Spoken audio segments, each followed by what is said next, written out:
My name is So Eleanor Chambers. you can verify that in 30 seconds. A federal judge. Right, and I'm the Pope. You people always got a story. You people? Empty your pockets now, or I'm I taking will you not. in for You obstruction. have no grounds. I said empty your pockets. The wine aisle was quiet that Wednesday evening, soft jazz playing through the speakers of Harrington's Fine Foods, an upscale grocery store in the wealthy suburb of Millbrook Heights.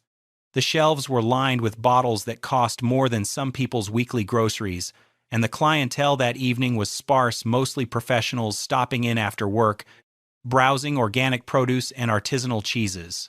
Judge Eleanor Chambers was among them, pushing a cart slowly through the aisle, reading labels with the careful attention she brought to everything in her life.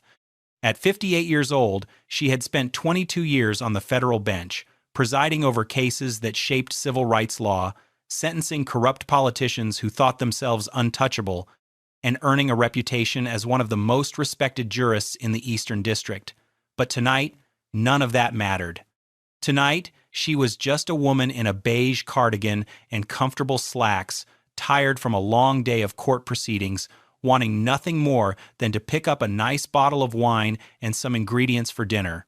Her reading glasses sat low on her nose as she examined a Bordeaux, completely unaware that her quiet evening was about to become a nightmare, captured in high definition by 6 security cameras positioned throughout the store. What happened in the next 23 minutes would be broadcast across every major news network in the country, viewed over 47 million times online, and would ultimately dismantle an entire police department's culture of protection. Sergeant Dale Vickers, 44, pushed through the automatic doors of Harrington's Fine Foods at 7:43 p.m., responding to what dispatch had described as a suspicious person call from an anonymous source.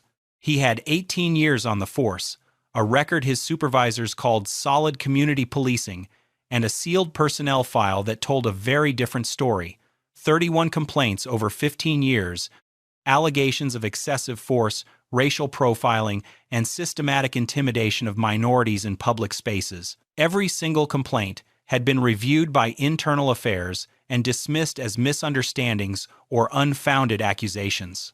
Vickers had learned over nearly 2 decades that he could operate however he wanted as long as he claimed to be responding to legitimate concerns. His partner that evening was Officer Neil Grady, 29, 5 years on the job and known throughout the department for one defining characteristic: he never questioned anything Vickers did. He followed orders, backed his senior officers' reports, and had learned that silence was the fastest path to promotion in a department that valued loyalty over accountability. Vickers' eyes scanned the store methodically as he entered, moving past the white customers browsing near the entrance, past the elderly white couple examining produce, past the white businessman on his phone in the deli section. His gaze stopped when it reached the wine aisle and the only black customer in the entire store. Something about her, he would later claim, didn't fit the neighborhood profile. He couldn't articulate what that meant, couldn't point to any specific behavior that warranted suspicion, but his hand was already moving toward his duty belt as he walked directly toward Judge Eleanor Chambers, who was still reading the label on that bottle of Bordeaux, completely unaware that the next few minutes would change both of their lives forever. Vickers stopped 3 feet behind Judge Chambers, close enough that she could sense his presence before she turned around. His voice cut through the quiet jazz music with a tone that wasn't a question but an accusation. He wanted to know what she was doing there, why she was in this store, in this neighborhood, at this hour. Chambers set the bottle of Bordeaux back on the shelf carefully and turned to face him, her expression calm but confused. She explained simply that she was shopping, that she lived 12 minutes away, that she stopped here regularly on her way home from work. It was the kind of explanation no one should ever have to give for existing in a grocery store, but she offered it with the composure that came from 22 years of managing hostile courtrooms. Vickers wasn't satisfied. He demanded identification, his hand drifting toward the taser on his belt in a gesture that was clearly meant to intimidate. Chambers asked a simple, lawful question. Why did she need to show ID when she hadn't committed any crime? The question was reasonable, constitutional, the kind of thing any citizen had the right to ask.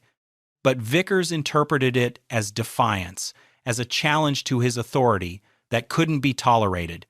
Grady shifted his weight uncomfortably behind his partner, recognizing something was wrong but saying nothing, doing nothing, failing in the most fundamental duty an officer has to the public. Chambers, drawing on decades of remaining unflappable under pressure, slowly moved her hand toward her purse to retrieve her wallet.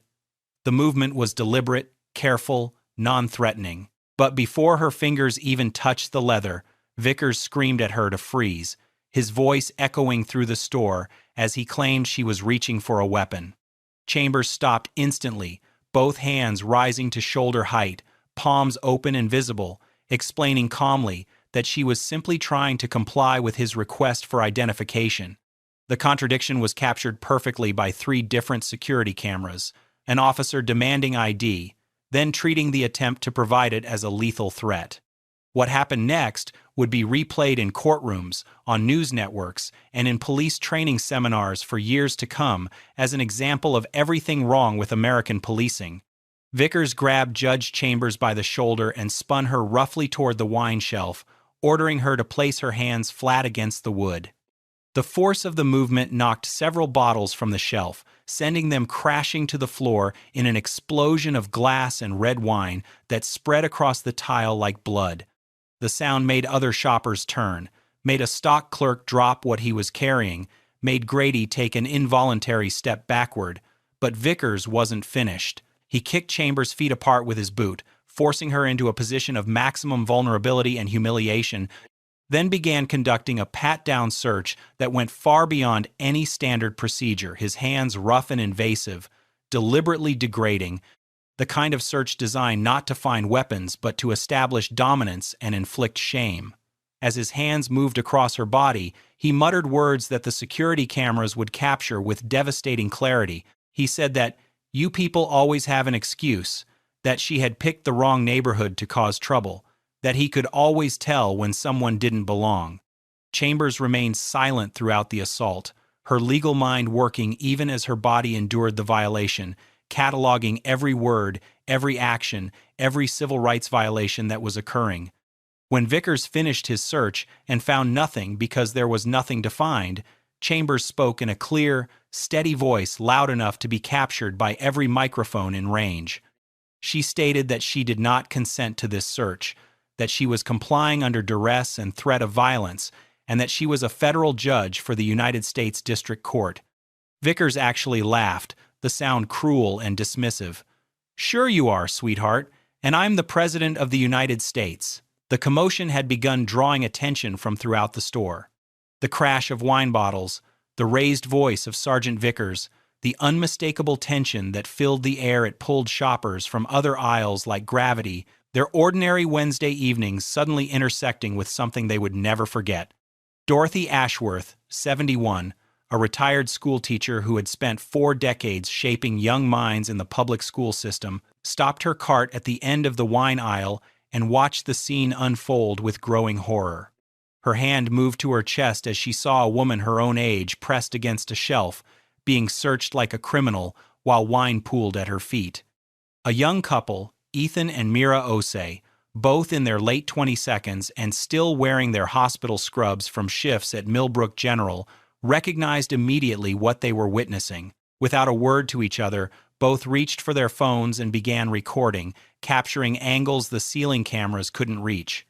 Franklin Doyle, 54, a retired Marine Corps Master Sergeant who had served 3 tours overseas and now worked as a logistics consultant, stepped closer than the others, his military bearing evident in his posture. His voice carried clearly through the aisle as he announced that he was witnessing what appeared to be an unlawful assault on a compliant civilian, and that he was prepared to provide a sworn statement.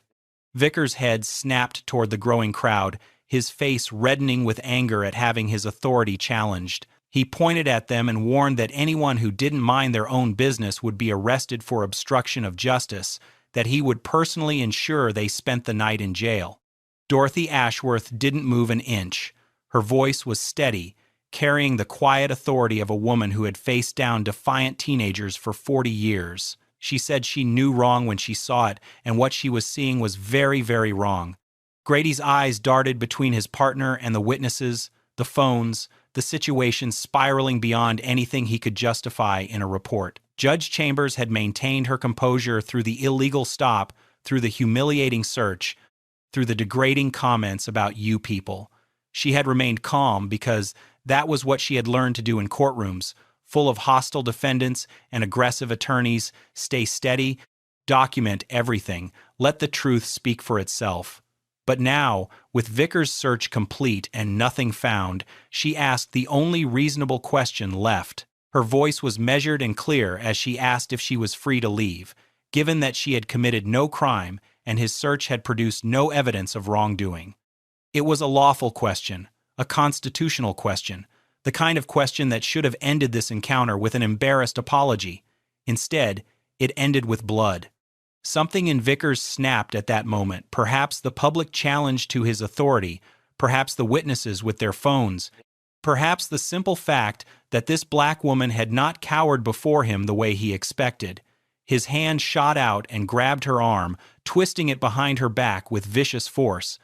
Before Chambers could even cry out in pain, he drove her forward, slamming her face first into the wine shelf with enough force to send another cascade of bottles crashing to the floor. Her reading glasses flew from her face and shattered against the tile. But worse than the glasses was the sound, a sickening crack as her forehead connected with the metal edge of the shelf, splitting the skin open in a gash that immediately began streaming blood down her face. Chambers didn't resist, didn't raise a hand to defend herself, didn't struggle against his grip. Her body went limp, a survival instinct that every black person in America understands, the knowledge that resistance, even in self-defense, can be used to justify even greater violence. Vickers forced her to the ground, driving his knee into the center of her back while her blood spread across the white tile floor, mixing with the spilled wine in a pool that shoppers would later describe as looking like a crime scene. Because it was one. Mira Osei screamed, the sound piercing through the store. Franklin Doyle's voice boomed that this was assault, that he was calling 911 to report a police officer attacking an unarmed woman.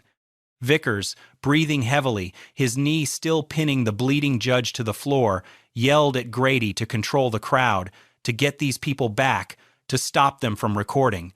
Grady stood frozen, doing nothing, his failure to intervene being captured by 6 cameras and 4 phones. The handcuffs bit into Judge Chambers' wrists with a cruelty that went beyond restraint. Vickers had cinched them deliberately tight, metal edges cutting into skin already raw from being wrenched behind her back, the pain sharp and immediate on top of the throbbing agony radiating from her split forehead. Blood continued streaming down her face, dripping from her chin onto her beige cardigan, staining the fabric in dark patterns that would later be photographed as evidence.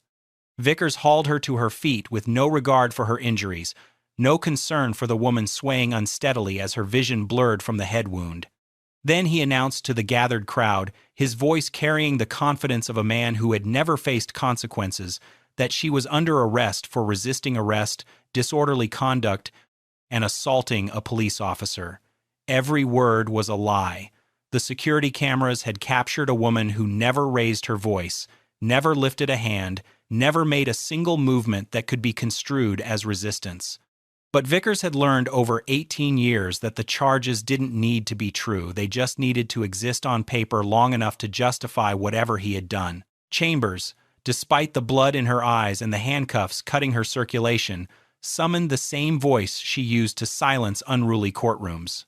Clear, authoritative, and absolutely steady, she stated her full name and title for every camera and phone still recording.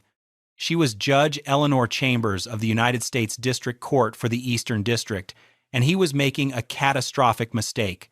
For 1 second captured perfectly on Ethan Osei's phone, Vickers froze. Something flickered across his face, a microsecond of doubt, perhaps even fear, as the weight of what she had said began to register. Then the moment passed, and he doubled down with the desperation of a man who had gone too far to turn back. He said he didn't care if she was the Queen of England, that she was going to jail, and shoved her roughly toward the store's exit while her blood left a trail on the polished floor behind them. Raymond Castellanos had managed Harrington's Fine Foods for 19 years, working his way up from stock clerk to running one of the most profitable locations in the regional chain.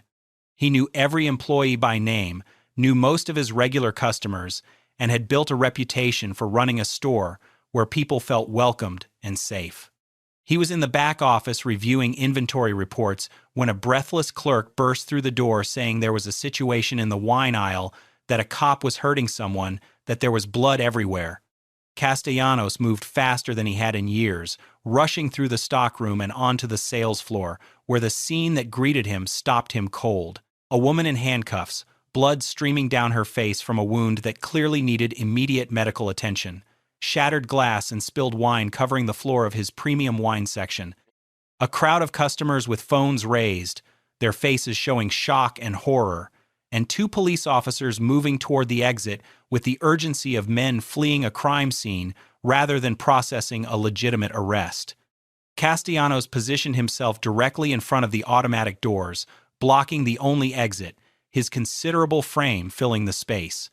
His voice carried the authority of a man defending his territory as he demanded to know what was happening, why a customer was bleeding, what possible justification existed for this. Vickers ordered him to step aside, threatening arrest for obstruction, but Castellanos didn't flinch. He said this was his store, that every inch of it was covered by cameras recording in 4K resolution with crystal clear audio, and that nobody was leaving until he understood why a woman was being dragged out with blood running down her face. Then he pulled out his phone and made 2 calls that would seal Vickers' fate. The first was to corporate headquarters, alerting them that a major incident was occurring that would require immediate legal involvement.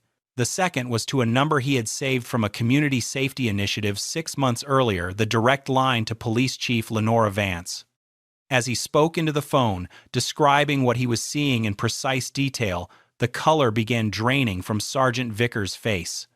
The power dynamic in that grocery store had shifted completely, and for the first time that evening, the officer who had wielded his badge like a weapon realized he might not be able to lie his way out of what he had done. The flashing lights of Police Chief Lenora Vance's unmarked vehicle cut through the evening darkness of the Harrington's parking lot exactly 18 minutes after Raymond Castellanos ended his call. Chiefs didn't respond to routine incidents, they had captains and lieutenants for that. But there had been something in Castellanos' voice, a controlled urgency that made Vance grab her keys and drive across town herself. What she found when she walked through those automatic doors confirmed every instinct that had propelled her out of her office.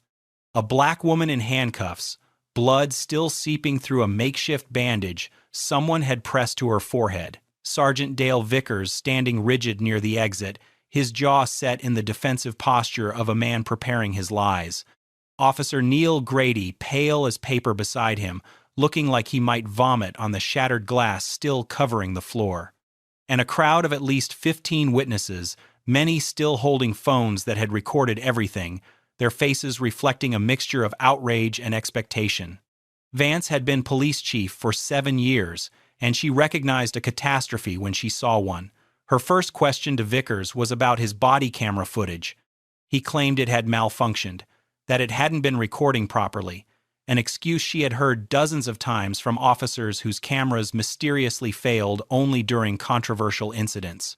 She asked for a summary of what happened, and Vickers launched into a narrative about a suspicious person, about resistance, about fearing for his safety, a story so riddled with inconsistencies that it contradicted itself twice in the first 30 seconds. Before Vance could respond, Dorothy Ashworth stepped forward from the crowd, her 71 years of moral authority evident in every word. She said that woman had told the officer she was a federal judge, and he had laughed in her face. The silence that followed was absolute. Chief Vance's expression transformed from professional concern to something much harder, much more dangerous for the 2 officers standing before her. She ordered the handcuffs removed immediately, her voice leaving no room for discussion, and called for emergency medical assistance. Vickers opened his mouth to protest, perhaps to continue his fabricated narrative, but Vance silenced him with a single look that promised his career was now measured in hours rather than years. The handcuffs came off, revealing wrists already bruising purple from how tightly Vickers had cinched the metal. A paramedic unit arrived within minutes, and Judge Chambers was guided to a chair while EMTs assessed the gash on her forehead deep enough to require stitches. They said, possibly deep enough to scar permanently. While the paramedics worked, Chief Vance ordered an officer to run the identification that had been taken from Chambers' purse during the illegal search. The seconds that followed would replay in Vickers' nightmares for years to come. The officer's voice came through clearly, audible to everyone nearby, confirming that Eleanor Chambers was exactly who she had claimed to be. Not just a judge, a federal judge for the United States District Court, Eastern District. Not just any federal judge, one who had presided over 17 police misconduct cases in the past 5 years, one who had sentenced a corrupt county sheriff to 15 years in federal prison just 6 months earlier, a case that had made national headlines. One who had direct professional relationships with the Department of Justice, the FBI's Civil Rights Division, and every major civil rights organization in the country. The blood drained from Vickers' face so completely he looked like a ghost standing in the fluorescent lighting of the grocery store. Chief Vance walked personally to where Judge Chambers sat, the paramedic still cleaning blood from her face, and apologized with a sincerity that everyone present recognized as genuine horror at what had occurred under her command. Chambers listened to the apology while holding a gauze pad to her still bleeding forehead, then responded with words that carried the weight of her 22 years on the federal bench. She wanted every second of security footage preserved under chain of custody protocols. She wanted every witness statement documented before anyone left the store. She wanted badge numbers, personnel files, and complaint histories for both officers. And she wanted Chief Vance to understand, with absolute clarity, that this incident would not be buried, minimized, or quietly settled. It would be prosecuted to the fullest extent of federal law. Vance turned to Vickers and Grady, her voice flat and final. Badges and weapons, now. Vickers' hand trembled as he unclipped the shield he had worn for 18 years, the shield he had used to terrorize countless citizens who didn't have the power to fight back, and placed it in his chief's outstretched hand. The videos hit the internet before Judge Chambers had even finished receiving her stitches at Millbrook General Hospital. Ethan and Mira Osei uploaded their recordings to every platform they could think of: Twitter, Instagram, TikTok, Facebook, YouTube, with captions describing exactly what they had witnessed. Within 6 hours, the footage had been viewed over 2 million times. Within 24 hours, it crossed 10 million. Within 48 hours, the number became impossible to track as the videos were downloaded, re-uploaded, and shared across every corner of the internet. The store's security footage, subpoenaed by federal authorities within hours of the incident, was leaked to a major news network by someone whose conscience outweighed their job security. Cable news networks ran the assault on an endless loop: the shove, the impact, the blood, the handcuffs, all captured in devastating 4K clarity from multiple angles. Legal analysts who had spent careers parsing ambiguous police encounters called this one unprecedented in its clarity. One former federal prosecutor said on national television that this was one of the most clear-cut cases of police brutality and racial profiling ever recorded, that there was simply no alternative interpretation possible. The image of Judge Chambers' bloodied face captured in a still frame as Vickers hauled her to her feet became a symbol almost overnight, shared millions of times with captions about justice, about racism, about the reality of being black in America regardless of achievement or status. Civil rights leaders held press conferences on courthouse steps across the country. The governor issued a statement calling the incident deeply disturbing and demanding a full investigation. The White House press secretary was asked for comment during a daily briefing and responded that the president was monitoring the situation closely. But perhaps most damaging to the Millbrook Police Department was what investigative journalists began unearthing about Sergeant Dale Vickers himself. Those 31 sealed complaints were sealed no longer leaked by sources inside the department who had watched colleagues like Vickers operate with impunity for years. The pattern was devastating. Complaint after complaint from black residents describing the same behavior, the same language, the same escalation from routine encounters to violence. And buried in city financial records, reporters discovered something the public had never been told: the city had quietly paid out over $800,000 in settlements related to Vickers' conduct over the past decade, exposed, and there was nowhere left to hide. The FBI announced its civil rights investigation on a Friday morning. The press conference carried live on every major network. The special agent in charge stood at a podium flanked by American flags and delivered a statement that sent shockwaves through law enforcement communities nationwide. This was not simply an investigation into one officer's conduct, it was a comprehensive review of the Millbrook Police Department's patterns and practices regarding discriminatory policing. The Department of Justice followed within hours, announcing that the Civil Rights Division would be conducting its own parallel investigation, examining how 31 complaints against a single officer had been systematically dismissed over 18 years. By Monday morning, Sergeant Dale Vickers was arrested at his home by FBI agents, led out in handcuffs while news helicopters circled overhead and cameras captured every step. The charges were federal: assault under color of law, deprivation of civil rights, filing false official reports, and obstruction of justice for his claimed body camera malfunction, which forensic analysis revealed had been manually disabled 30 seconds before he approached Judge Chambers. Officer Neil Grady was arrested the same day, charged as an accessory for his deliberate failure to intervene during an assault he had both the duty and opportunity to stop. The state attorney general convened a grand jury to consider additional state charges, promising that no stone would be left unturned. But it was Judge Eleanor Chambers' televised statement that crystallized the moment for millions of Americans. She sat in her living room, 14 stitches visible on her forehead, the bruises on her wrists, now a deep purple, and spoke directly into the camera with the same steady composure she had maintained throughout her ordeal. She said that if this could happen to her, a federal judge with 22 years on the bench, with direct connections to every lever of power in the justice system, then Americans needed to imagine what happened every day to those without her resources, without her platform, without her ability to fight back. Her voice carried the weight of every victim whose case never went viral, whose assault was never recorded, whose complaint was dismissed and buried. This case, she said, is for them. The federal trial of Dale Vickers began on a gray Monday morning 4 months after the incident at Harrington's Fine Foods, and from the moment the prosecution began presenting evidence, everyone in that courtroom knew how it would end.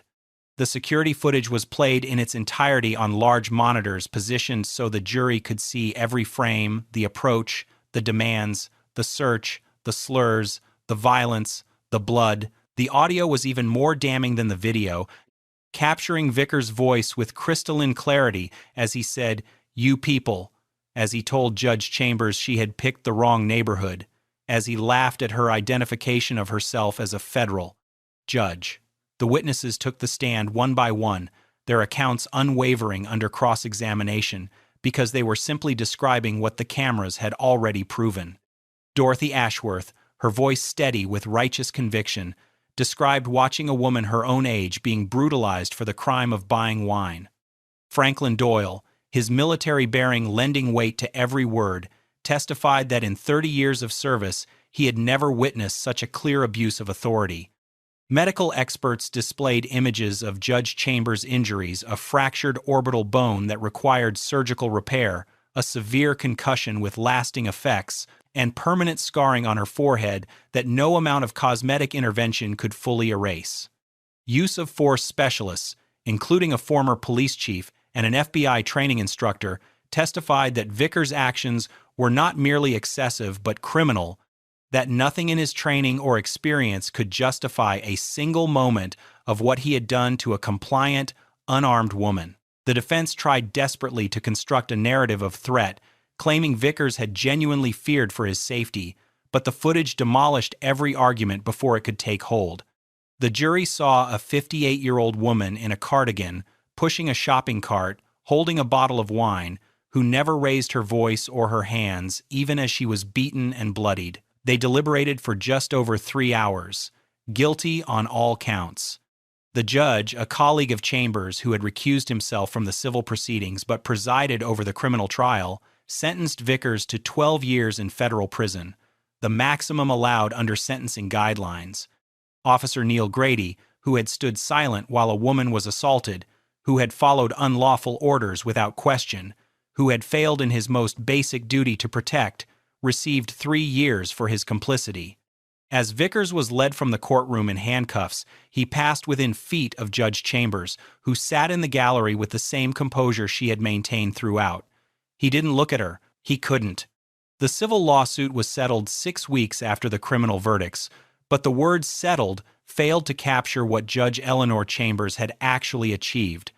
The monetary amount, $14.5 million, was the largest police misconduct settlement in the state's history, a number that made national headlines and sent shockwaves through municipal insurance markets nationwide.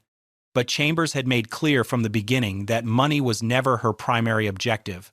She had enough money. What she wanted was change, and she used every ounce of her legal expertise and moral authority to ensure she got it. The consent decree attached to the settlement was unprecedented in its scope and enforceability. 6 officers with complaint histories similar to Vickers' pattern were terminated immediately, their sealed files unsealed, and their victims notified.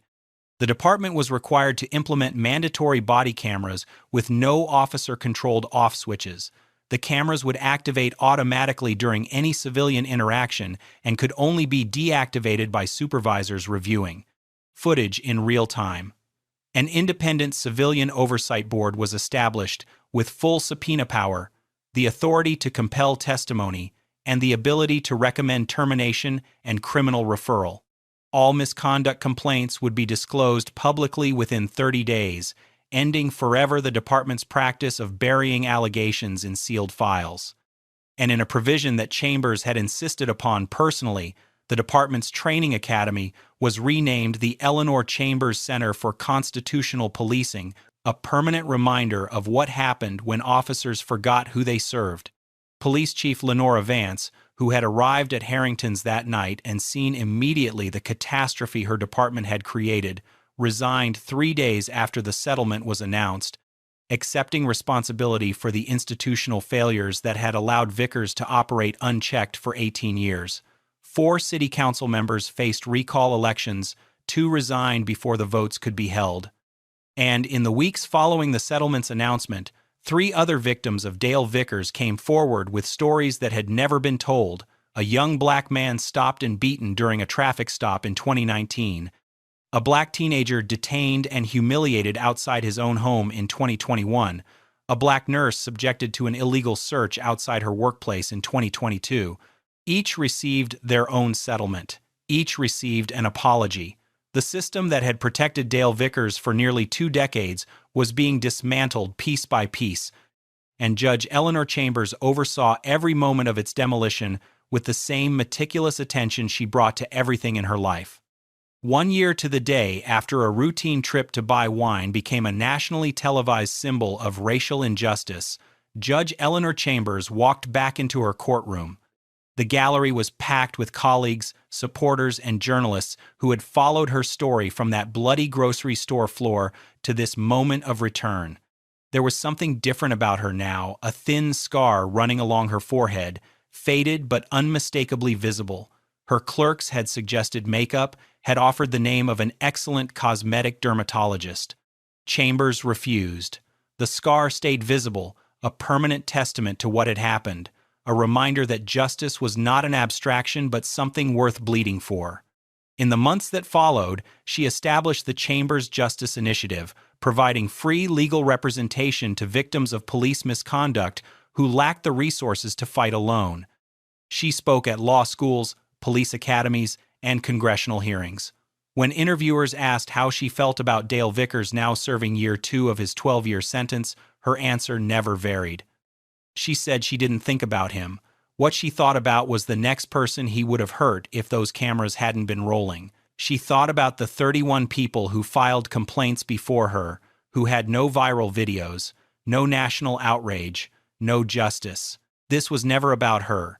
It was about what happens in the dark when no one is watching. The documentary about the case ended with footage that had become iconic. Vickers being led from the courthouse in handcuffs, the same restraints he had used on Judge Chambers, his head bowed as he walked toward a prison transport van. The screen faded to black, and white text appeared. 31 complaints, 18 years. One moment of truth. A final reminder that the system had been given 31 chances to stop him, and it took a federal judge bleeding on a grocery store floor before anyone finally did. Now, watching footage like this, it can really stick with you, right? Some of these clips stay in your head, especially late at night when you're trying to fall asleep. And speaking of sleep, if you're someone who lies awake at 2 or 3 a.m., mind racing, unable to shut off, I know how frustrating that is. You're exhausted, but your brain just won't stop. And the worst part? The less you sleep, the worse it gets. Your energy crashes, your mood suffers, everything feels harder than it should. I struggled with this for years. Tried melatonin, white noise, warm milk, nothing worked long term. Then I found something called the 30-Day Uninterrupted Sleep Reset. It's a science-based program, no pills, no medication, that actually retrains your brain to sleep through the night. 7 to 8 hours, uninterrupted. Over 30 days, it rewires your sleep system.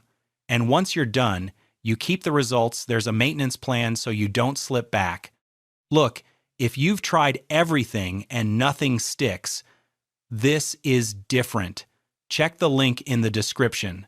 Seriously, try it, and I'll catch you in the next story. Sir, step aside, now! Lower your voice. The detector didn't alert. State your reason. You're being selected. Move! Selection requires cause. Identify your policy. It's a random check. Cooperate immediately, now! Officer. Sir, step over here. TSA Supervisor Henry Smith thought he was protecting national security when he saw a black man in a Navy SEAL dress uniform approaching the security checkpoint at Dallas-Fort Worth International Airport. Every biased instinct told him this couldn't be real. Stolen valor. Fake uniform. Possible terrorist impersonating military. In his mind, ordering a full tactical detention was justified. Code red security alert, backup units, armed response. He had spent 19 years with TSA building what he called instincts for spotting threats. But when he intercepted Lieutenant Commander Ruben Igwe, a decorated Navy SEAL carrying official Pentagon travel orders and wearing a chest full of medals, including the Navy Cross for valor under fire, he made a catastrophic miscalculation. What Smith didn't know was that Igwe had just returned from a classified 8-month deployment in Yemen. And every second of what followed was captured on 14 different cameras throughout the terminal, 47 civilian phones, and 6 body cameras worn by responding officers. The very surveillance systems meant to protect travelers would become the evidence that sent Smith to federal prison and cost the government $22.7 million. December 22nd, 2 days before Christmas, Dallas-Fort Worth International Airport was chaos. 247,000 passengers moving through terminals, families rushing to make connections, soldiers heading home for the holidays. Terminal D security checkpoint processed 89 travelers per minute during peak hours. Thousands of witnesses surrounded by hundreds of cameras capturing everything in sharp detail. It was the worst possible place to commit a civil rights violation, and the best possible place to document one. Lieutenant Commander Ruben Igwe was born in Chicago's South Side to Nigerian immigrant parents who had sacrificed everything for the American dream. His grandfather, Samuel Igwe, had served in Korea with the segregated army units, earning a Bronze Star while fighting for a country that didn't fully accept him. His father, Emmanuel, had deployed to Desert Storm as a Marine gunnery sergeant. Military service wasn't just a career in the Igwe family. It was a sacred tradition passed down through generations. Ruben had enlisted at 18, determined to push himself beyond any limit. He completed BUD/S training, the brutal 6-month Navy SEAL selection program with a 75% dropout rate, finishing top of his class. For 14 years, he had served in the most elite special operations unit in the world. 3 combat deployments: Afghanistan, Syria, Yemen, missions so classified that even his family didn't know where he was or what he was doing. His Navy Cross, the second highest valor award in the Navy, came from an ambush in Syria where he had carried 2 wounded teammates across 400 meters of open ground under enemy fire, then returned for 4 more. 6 lives saved. His body still carried the shrapnel. Now, after 8 months in Yemen, he was finally coming home. His daughter, Amara, 7 years old, thought he was still deployed. His ex-wife, Denise, had arranged the surprise. He wore his dress blues with every medal he had earned because his Pentagon travel orders required it. He never imagined that uniform would make him a target. Henry Smith had built his 19-year TSA career on what he called instincts. His supervisors called it proactive screening. His colleagues had another name for it. Behind his back, staff at Terminal D called him the profiler. Everyone knew which passengers Smith would flag. Everyone knew the pattern, and everyone stayed silent. The numbers told the story. Over the previous 3 years, Smith had personally flagged 847 passengers for enhanced screening. Internal data obtained during discovery revealed that 89% were people of color, black men traveling in business attire, brown families with American passports, anyone who didn't fit Smith's mental image of a legitimate traveler. He had been named in 31 formal complaints alleging racial profiling and discriminatory treatment. Not a single one had resulted in meaningful discipline. His supervisors praised his vigilance while quietly settling one lawsuit for $45,000 with a confidentiality agreement that buried the evidence. Internal emails showed supervisors were fully aware of his behavior. One message from his direct manager read, "Henry flags a lot of passengers, but his instincts have caught contraband before. Let him work." Another email, responding to a discrimination complaint, stated, "Smith operates within discretionary guidelines. No action required." The system had protected him for nearly 2 decades. Smith had developed a particular obsession with what he called stolen valor cases. He believed he could spot fake military credentials instantly, especially when worn by minorities. He had stopped 14 black service members over 5 years, demanding additional verification, calling their patriotism into question. None had been fraudulent. He had never once stopped a white service member for the same scrutiny. December 22nd, 2:47 p.m., Terminal D security checkpoint. The holiday rush created a river of travelers snaking through rope lines, families juggling luggage and children, business travelers checking phones impatiently. 8 overhead cameras recorded the checkpoint from multiple angles. Audio systems designed to detect verbal threats captured every conversation. The afternoon sun streamed through the terminal's massive windows, flooding the space with natural light that made the camera footage crystal clear. Smith stood at his elevated supervisor station, scanning the approaching passengers with practiced suspicion. His eyes locked on the figure moving through the priority screening line. A black man in a Navy SEAL dress uniform, the distinctive navy blue adorned with gold insignia and ribbons. A chest full of medals that caught the overhead lights. The unmistakable Navy cross hanging below rows of service ribbons, walking with the quiet confidence of someone who had earned every decoration. Smith's jaw tightened. No way, that's real. The checkpoint audio system captured his words perfectly, his voice dripping with disbelief. He stepped down from his station, something he rarely did for routine screenings. Lieutenant Commander Igwe approached the document check podium, Pentagon travel orders in hand, Navy ID ready, everything by the book, everything legitimate. Smith intercepted him before the screening agent could process his credentials. "I'll handle this one." His body blocked the normal lane, forcing Igwe to stop. "I need to see your identification, military credentials, and travel authorization." Igwe's expression remained calm, professional, the composure of a man who had faced enemy fire without flinching. He handed over his Navy ID, his passport, and his official Pentagon travel orders bearing authentication stamps and a verification phone number. Smith examined each document, his eyes scanning for any flaw, any inconsistency. There were none. The ID was genuine. The passport was valid. The Pentagon orders were authentic, complete with the official seal and a direct verification line. Everything checked out. Any reasonable officer would have cleared him through. Instead, Smith's face hardened. "These look forged.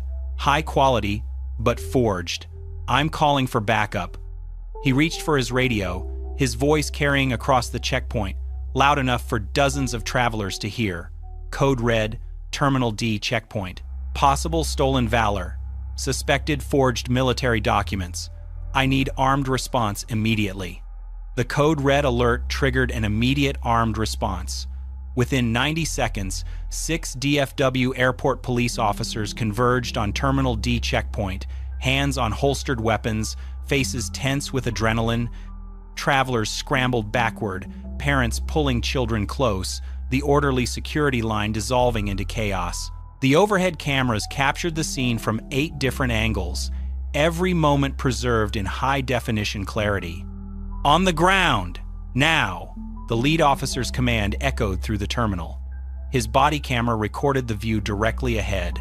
Lieutenant Commander Ruben Igwe, standing motionless in his Navy SEAL dress uniform, hands already raised, metals glinting under the fluorescent lights. Igwe dropped to his knees, slowly, deliberately, the movements of a man trained to survive hostile situations.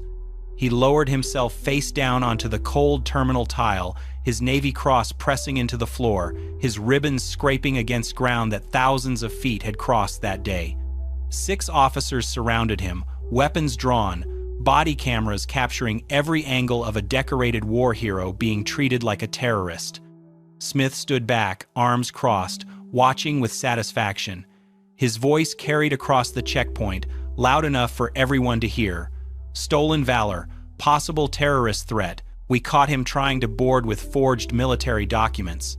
The travel orders lay scattered where they had fallen, the Pentagon verification phone number clearly visible on the authenticated letterhead. Not a single officer thought to call it. Passengers had their phones out, recording, documenting. At least 47 civilian videos would later be collected as evidence, capturing the humiliation from every conceivable angle.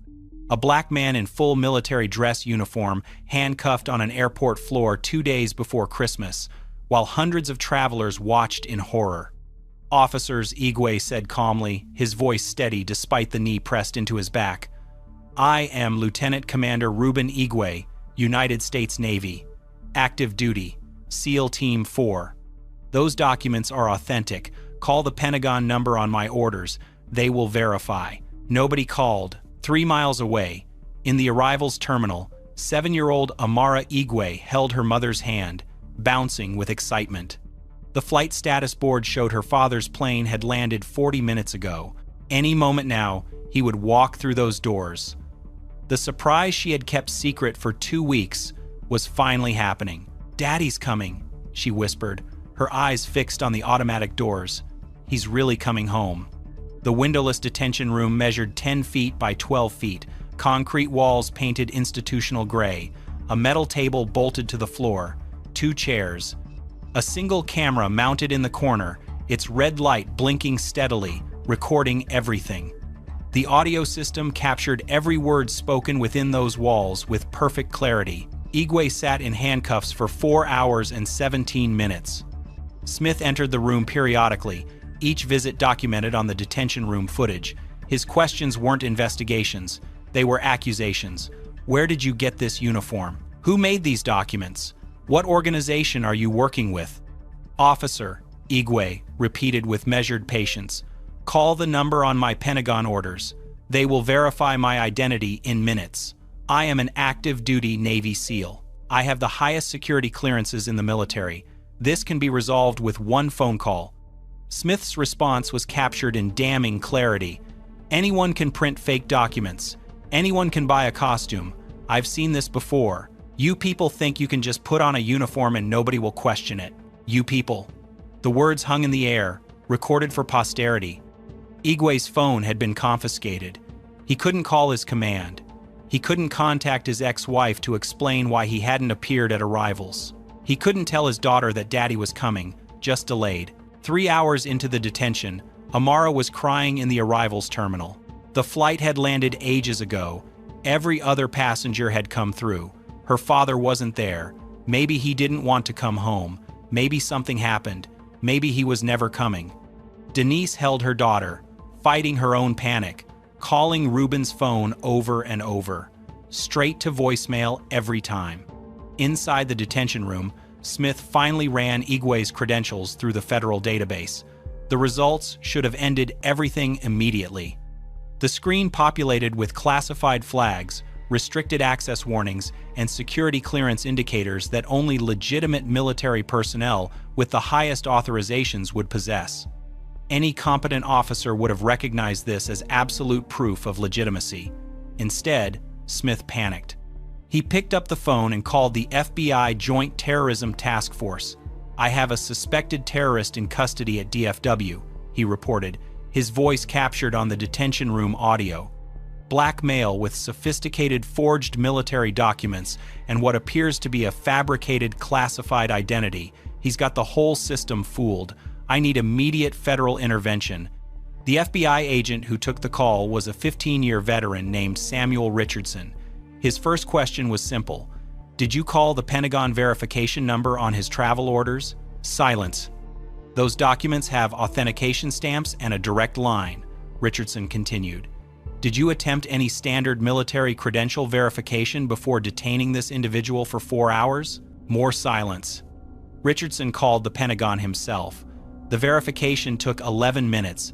Lieutenant Commander Reuben Igwe, Navy SEAL Team 4, active duty, Navy Cross recipient, currently traveling on official orders following an 8-month classified deployment in Yemen. One of the most decorated special operators in the United States military. Richardson's voice went cold. "Release him, immediately, and don't let anyone involved in this detention leave that airport." FBI agent Samuel Richardson arrived at DFW Airport within 40 minutes, still wearing the Marine Corps ring he'd earned 22 years earlier. He had served 2 tours in Iraq before joining the Bureau. He understood military service, he understood sacrifice, and he understood exactly what had been done to Lieutenant Commander Igwe.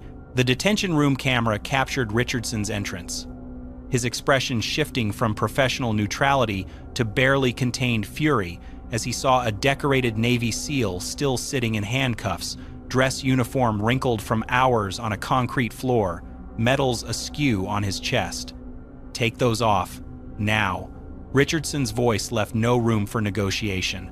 The audio recording captured every word. "This man is a lieutenant commander in the United States Navy. He has a Navy Cross. He has security clearances higher than anyone in this building, and you've had him in handcuffs for over 4 hours because you couldn't make a phone call?" Smith stammered, his confidence evaporating. "The documents look suspicious. I was following protocol." "Protocol?" Richardson stepped closer, his body camera recording Smith's face. "Protocol is calling the verification number printed on official Pentagon orders. Protocol is not detaining a war hero because you decided a black man couldn't possibly be a Navy SEAL." The TSA Federal Security Director arrived 15 minutes later, summoned by Richardson's demand.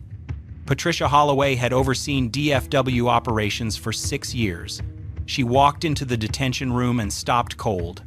The camera captured her expression as she processed the scene. A decorated military officer in dress blues, wrists red from handcuffs, surrounded by the evidence of catastrophic failure. What Richardson told her next made her face go pale. The Pentagon had been calling for 2 hours. Igwe's commanding officer had tried to reach TSA the moment he learned of the detention. Every call had been ignored or redirected. NCIS was aware. The Secretary of the Navy's office was aware. By the time Richardson arrived, this incident had reached the highest levels of military leadership. Igwe stood slowly when the handcuffs were finally removed. His uniform was creased and wrinkled, pressed into concrete for hours. One of his medals, a Bronze Star earned in Afghanistan, had been bent when officers forced him to the ground. He straightened his ribbons with quiet dignity, saying nothing, his silence more damning than any accusation. Richardson personally escorted him to the arrivals terminal. The walk took 7 minutes through busy airport corridors, travelers staring at the Navy SEAL in rumpled dress blues accompanied by an FBI agent. Richardson's body camera recorded every step, every glance, every whispered comment from passers-by. Amara saw him first. She had cried herself into exhaustion, slumped against her mother in a plastic airport chair, convinced her father wasn't coming. Then she looked up. "Daddy!" She ran. Igwe dropped to his knees and caught her, holding his daughter for the first time in 8 months. Denise approached slowly, her eyes moving from his wrinkled uniform to his reddened wrists to his face. Something was wrong. Something had happened. Amara pulled back, her small hands touching his wrists where the handcuff marks were still visible. Her voice was captured on Richardson's body camera, innocent confusion mixed with fear. "Daddy, why are you wearing handcuffs?" Igwe had faced enemy combatants without flinching. He had carried wounded teammates through gunfire. He had endured torture, resistance training. But his daughter's question broke something inside him. The camera recorded his eyes filling with tears, his jaw trembling as he searched for words that wouldn't come.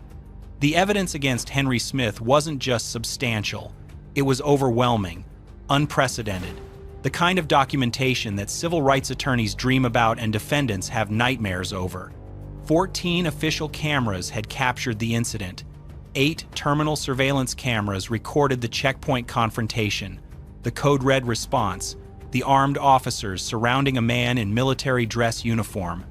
6 body cameras worn by responding DFW airport police officers documented the detention from ground level, capturing Igwe's face pressed into tile, his medals scraping against the floor, his calm voice repeating that he was active duty Navy. But the official footage was only the beginning. 47 civilian phone videos were collected through social media monitoring and legal subpoenas. Travelers had recorded from every angle, uploading to Twitter, Facebook, and Instagram before they even left the terminal. The videos went viral within hours. By the time Igwe was released, the hashtag number Navy SEAL detained had been viewed 4.7 million times. In total, investigators compiled 23 hours of footage from multiple perspectives, all in high definition, all with clear audio. There was no angle left undocumented, no moment unrecorded, no possible dispute about what had happened. The audio evidence was equally damning. Checkpoint microphones had captured Smith's initial words, "No way, that's real." Radio traffic recordings revealed his code red call, blackmail, fake military uniform, high threat. Detention room audio preserved every accusation, every refusal to verify, every instance of the phrase, "you people." Internal TSA communications showed that no verification attempt had been made for 3 hours and 47 minutes. Smith had access to military credential databases. He had the Pentagon phone number printed on authenticated documents. He had chosen not to use any of them. Discovery revealed Smith's 31 prior complaints. Pattern evidence emerged showing years of discriminatory enforcement. Statistical analysis demonstrated his targeting of minority travelers. The $45,000 quiet settlement was unsealed. The internal emails showing supervisor knowledge became public record. Expert witnesses would later testify that standard military credential verification takes 4 to 7 minutes through official channels. The Pentagon logs confirmed their verification line had never been called until FBI agent Richardson intervened, 4 hours and 17 minutes after Igwe's detention began. The medical records added another dimension to the damages. Igwe, who had served 14 years in special operations without psychological incident, was hospitalized for severe PTSD episode 3 days after the airport detention. The trauma of being treated like a terrorist in his own country, in front of hundreds of witnesses, while wearing the uniform he had nearly died for, had triggered a crisis that required inpatient treatment. His psychiatrist's notes, submitted as evidence, described a decorated warrior who now flinched at airport announcements, who couldn't wear his dress uniform without panic attacks, who had nightmares about being face down on cold tile while his daughter waited for a father who never came. The FBI opened a formal civil rights investigation within 72 hours of Igwe's release. Agent Richardson personally supervised the case, assembling a team of 12 investigators who began collecting evidence from every available source. The scope expanded rapidly as the magnitude of Smith's conduct became clear. The Department of Homeland Security Inspector General launched a parallel inquiry into TSA practices at DFW Airport. investigators discovered that Smith's 31 prior complaints had been systematically dismissed without meaningful review. Supervisors had documented awareness of his targeting patterns and done nothing. The institutional failure ran deeper than one rogue officer. Congressional attention came within a week. Senator Eleanor Vance, who chaired the Armed Services Committee, issued a public statement demanding answers. A decorated Navy SEAL with a Navy Cross was detained for 4 hours at an American airport because a TSA supervisor decided a black man couldn't possibly be a military hero. This is not a security protocol, this is racial profiling, and it happened under federal authority. The Navy issued its own formal statement defending Igwe's distinguished service. Lieutenant Commander Igwe represents the highest ideals of the United States Navy. His record is exemplary. His sacrifice for this nation is beyond question. We are deeply disturbed by his treatment and fully support any investigation into this incident. Smith was placed on administrative leave the day after the incident. He was terminated 3 weeks later when the investigation confirmed he had violated every applicable protocol. But termination was only the beginning. A federal grand jury convened 2 months after the incident. Prosecutors presented evidence of willful civil rights violations, not mere negligence or poor judgment. The footage, the audio recordings, the pattern evidence from prior complaints, the refusal to make a simple verification call, all pointed to deliberate discrimination. The indictment came down with devastating force. Henry Smith was charged with deprivation of rights under color of law under 18 U.S.C. Section 242, false imprisonment, and conspiracy to violate civil rights. The charges carried a maximum sentence of 10 years in federal prison. 3 other TSA agents were charged as co-conspirators. They had participated in the detention without questioning Smith's authority, had helped process Igwe into the holding room, had witnessed the refusal to verify credentials, and said nothing. Their silence made them complicit. The DFW airport police officers who responded to the code red were cleared of wrongdoing. They had arrived to a reported terrorist threat and acted according to training. The false information had come from Smith. They were victims of his deception as much as instruments of Igwe's humiliation. The investigation's most damning finding concerned systemic failures. TSA had no meaningful accountability system for profiling complaints. Smith's 31 prior complaints had generated paperwork but no consequences. The $45,000 settlement had been sealed specifically to prevent pattern evidence from emerging. The institution had protected a discriminatory officer for 19 years. The trial began 14 months after Lieutenant Commander Reuben Igwe was forced face down onto the terminal floor at Dallas-Fort Worth International Airport. The federal courthouse in Dallas was packed every day, media filling the gallery, civil rights advocates and military veterans lining up before dawn to secure seats. The nation was watching. Igwe testified on the trial's second day. He wore his Navy SEAL dress uniform, the same uniform he had worn that December afternoon. The bent Bronze Star had been replaced, but every other medal remained exactly as it had been. He wanted the jury to see precisely what Smith had seen and rejected. The video evidence was played on 6 screens positioned throughout the courtroom, synchronized to show multiple angles simultaneously. The jury watched in absolute silence for 47 minutes. They saw Smith intercept Igwe at the checkpoint. They saw the documents examined and dismissed. They saw the code red called, the armed response, the decorated SEAL ordered to the ground at gunpoint. They saw his medals pressed into airport tile. They heard his calm voice explaining who he was, over and over, ignored every time. When the footage ended, 3 jurors were crying openly. Amara Igwe testified via closed-circuit video, an accommodation granted due to her age. She was 8 years old now, a year older than the little girl who had waited in arrivals for a father who never came. Her voice was small but steady. "I thought my daddy was dead." Her words cut through the courtroom. That's why he didn't come through the doors like everyone else. Then when I saw him, he had marks on his wrists. "I thought he was a criminal. I thought my daddy did something bad." She paused, her lip trembling. "My daddy is a hero. He saves people. Why did they hurt him?" Navy commanders testified to Igwe's heroism in sessions partially sealed for classified content. What the jury heard publicly was enough. 3 combat deployments, 6 lives saved under fire, the Navy Cross, a record of service that would humble most Americans. Smith's defense was predictable and hollow. His attorney argued he was just following protocol, protecting the airport, doing his job under difficult circumstances. He claimed the documents had appeared suspicious, that his instincts had been honed by years of experience. The prosecution destroyed this systematically. Protocol requires verification calls. You refused to make them. Protocol requires database checks. You ignored the results. Protocol does not include detaining American citizens for 4 hours based on the color of their skin. Expert witnesses testified on racial profiling, implicit bias, and constitutional rights. They explained how Smith's pattern of targeting minorities was consistent with documented discrimination, not legitimate security work. They detailed the statistical impossibility that 89% of his flagged passengers being people of color could occur by chance.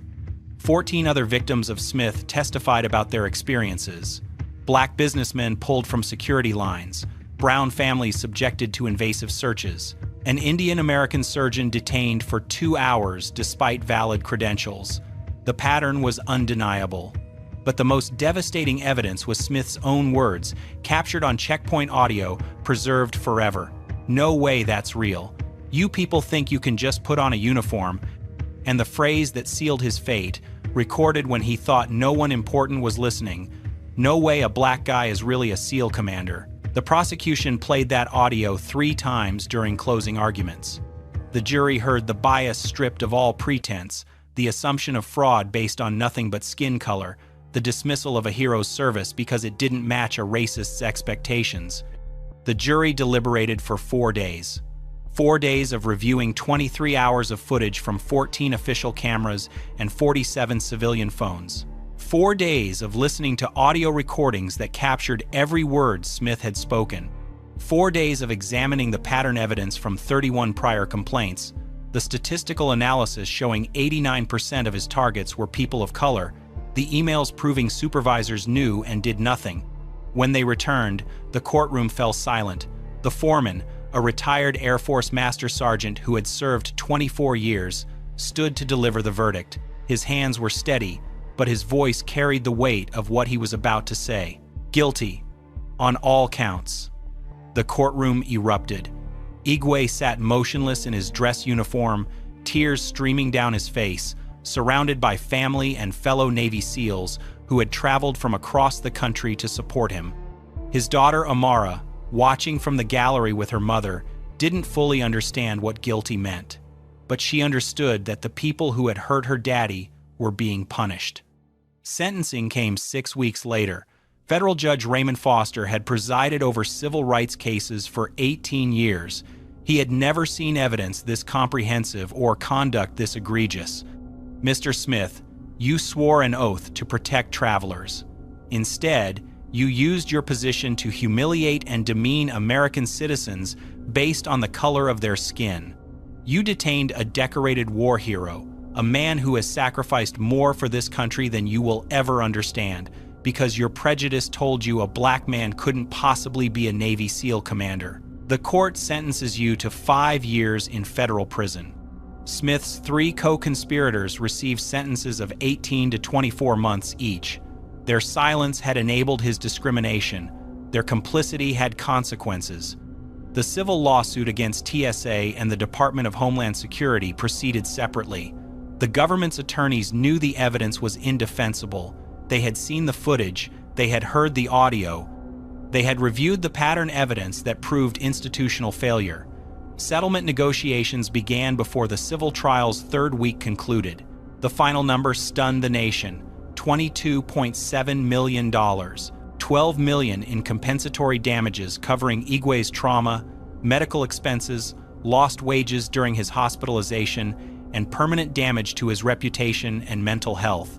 $10.7 million in punitive damages, calculated specifically to force systemic change within TSA. It was the largest TSA-related civil rights settlement in American history.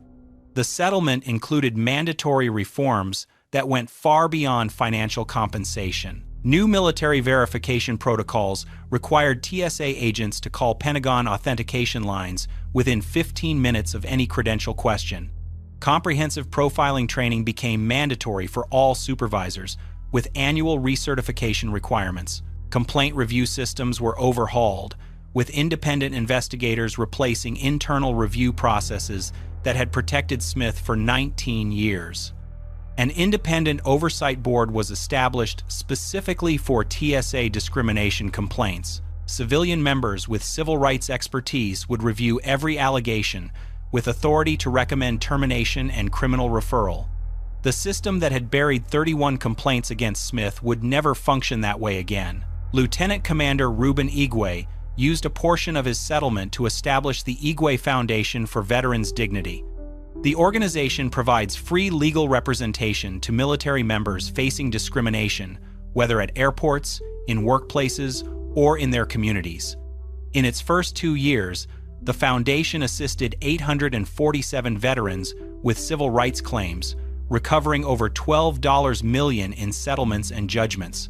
Igwe testified before Congress 3 times on TSA reform. He sat in his dress uniform before the House Homeland Security Committee, the Senate Armed Services Committee, and a joint oversight hearing, describing what had happened to him and demanding systemic change.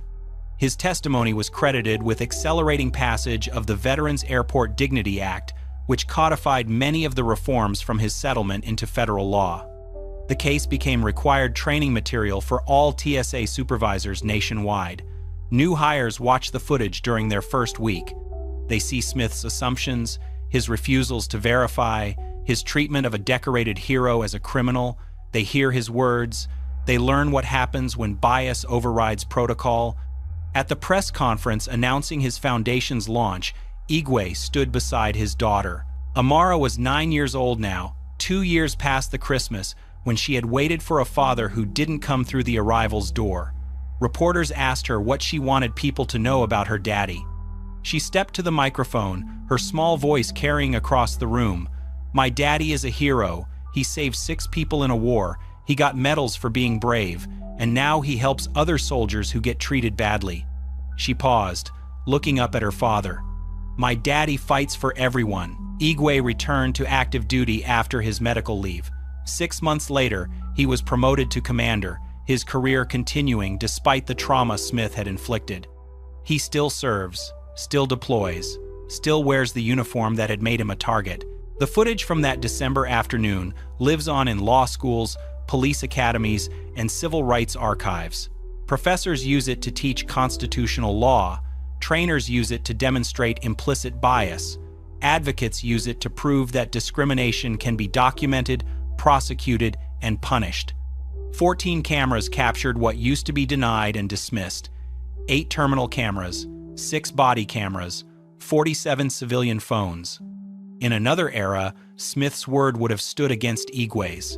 The decorated hero might have been dismissed as a complainer, his trauma minimized, his experience buried alongside 31 other complaints. But the cameras were rolling, every assumption recorded, every refusal documented, every moment of humiliation preserved in high definition. The technology meant to protect security personnel became the evidence that held them accountable. Body cameras work both ways. Terminal surveillance captures everyone. And in an age when every traveler carries a phone capable of recording HD video, discrimination happens in front of witnesses who never forget and footage that never lies. Henry Smith is serving his sentence in federal prison. He will be released in 3 years, a convicted felon, stripped of his pension, barred from federal employment forever. His name is synonymous with everything wrong with unchecked authority and racial bias. Commander Ruben Igwe continues to serve the nation that nearly broke him. His foundation has helped hundreds of veterans. His testimony has changed federal law. His daughter understands now that her father's heroism extends beyond battlefields. This case was brutal, but the case on the right spirals completely out of control. You fit the description of a gas thief. Turn around, sir. I paid for my gas. You're making a mistake, officer. I said turn around. Don't make this harder than it needs to be. I'm a Navy SEAL. You don't want to I don't care if you're the damn president. You're being detained. The gas pump hummed in the thick August heat as Darnell Creed swiped his card at pump number 4. It was 9:47 p.m. on a Tuesday night at the Sunoco station off Highway 9 inches, Beaumont, South Carolina. The kind of humid southern evening where the air sits heavy on your skin and fluorescent lights attract clouds of insects swirling in pale circles against the dark sky.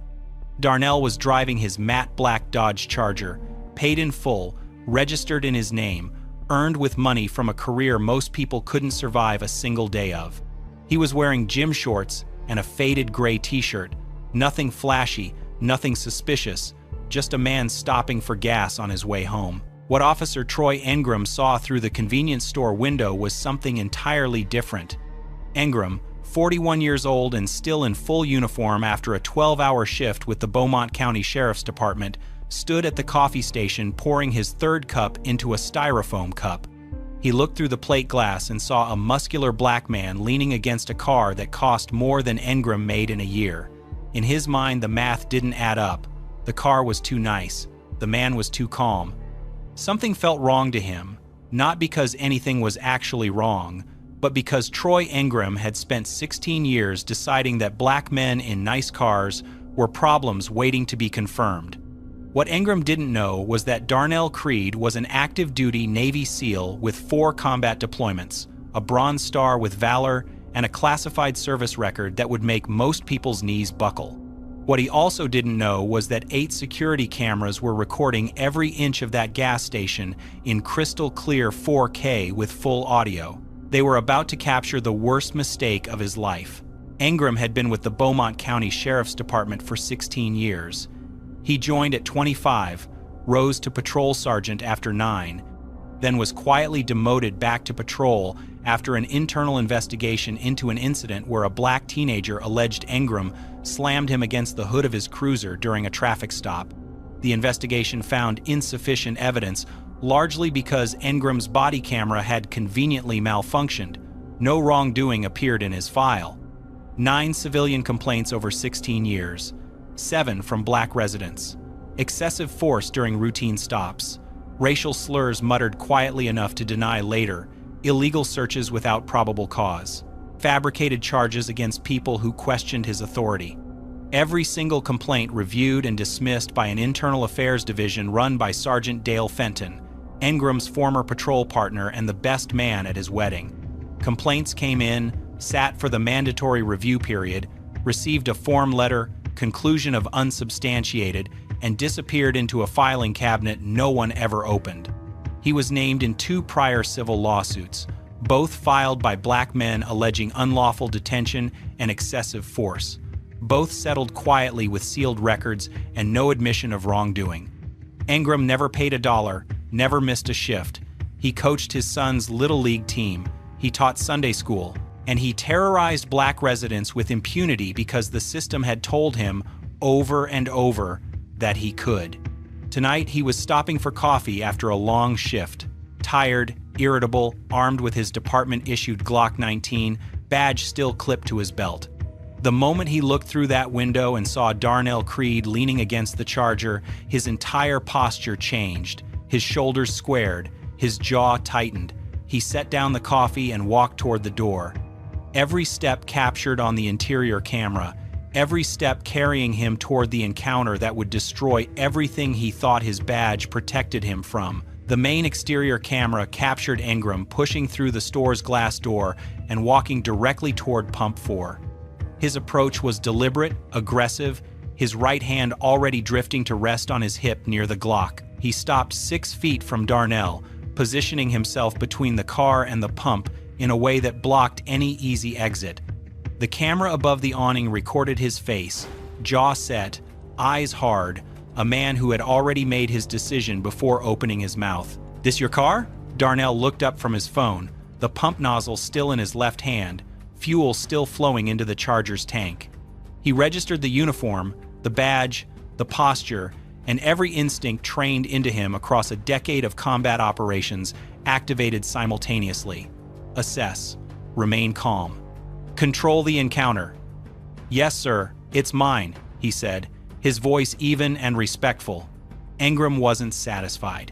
He asked where Darnell got it. Darnell said he bought it.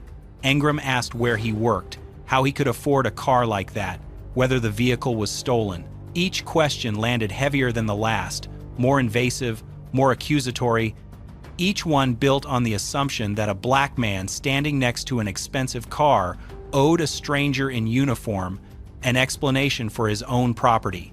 Darnell answered every question with controlled patience, never raising his voice, never making sudden movements, calmly repeating that he was a customer pumping gas, that he'd committed no crime, that he hadn't been told what he was suspected of. He was building a verbal record the same way he'd build a situation report in hostile territory, precise, deliberate, documented.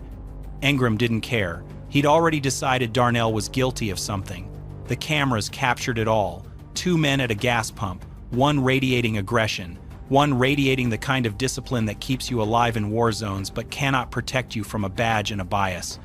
The gas station wasn't empty, and what happened next would have unfolded very differently if it had been. Frank and Diane Kowalski, a white couple in their early 52nds, were parked at Pump 3 finishing their own fill-up when Engram approached Darnell. Frank had been cleaning his windshield. He stopped mid-wipe when he heard the tone in Engram's voice, that particular edge of authority that crosses into something uglier. Diane, still in the passenger seat, leaned forward to watch through the windshield, her expression shifting from curiosity to alarm. Inside the store, Sophia Reyes, 24, a nursing student on her way home from a 12-hour night shift at Beaumont General, was paying for gas at the register when the confrontation began. She turned toward the window and watched Engram's posture, watched his hand resting near his weapon, watched Darnell's deliberate stillness. She recognized what she was seeing immediately. In the parking lot, sitting in a faded pickup truck eating a sandwich he'd bought from the store 10 minutes earlier, Clyde Abernathy watched in silence. Clyde was 67 years old, a retired postal worker who had lived in Beaumont County his entire life. He didn't own a smartphone. He couldn't record what was happening. But he watched with the quiet intensity of a man who had seen this exact scene play out in 50 different ways across 50 years and knew exactly how it could end.